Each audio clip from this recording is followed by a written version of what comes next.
Good evening, everyone. I'm Kimberly Scott. And I'm John Hart. Brad and Jenny have the night off. Violent crimes and other deaths in McDuffie County. One man who isn't on the police department payroll is trying to fight the problem. Renetta Dubose spent the day talking with a Thompson native who took a bold step to help encourage people to put down their weapons. Renetta. That's right, John. Take a drive down Martin Luther King Jr. Street in Thompson, and you will see several white crosses with names. No, it's not a cemetery.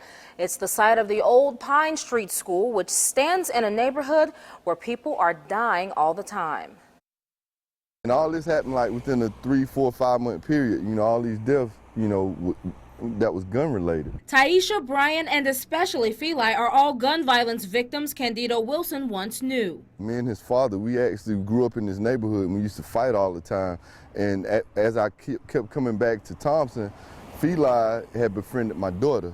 Feli's story ends with an altercation over stolen goods that turned into a gun exchange at the one-way sign on MLK Street. Brian, he died prior to Feli, and he got killed. He got shot on the other side of the church down there in the apartment complexes. There's a story for everyone.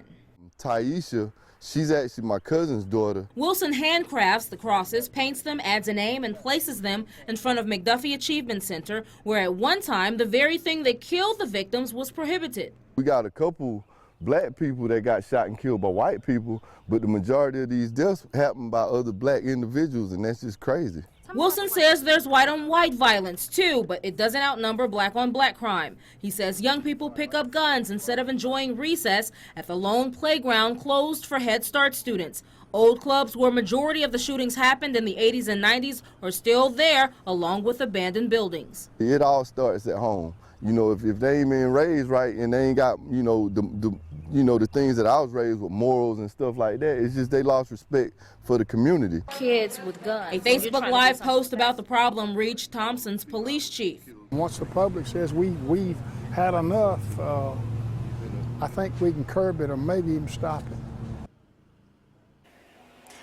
Mr. Wilson wants to stress that he believes this is happening because there are many recreational places for kids. There aren't many for them to go to and in their downtime. And he needs the community's help to help curb this crime. Now, while I was there, the police chief spoke about inviting everyone to the depot tonight at 6:30 to talk about how to curb this crime. So if you're available, make sure you head there. Kim?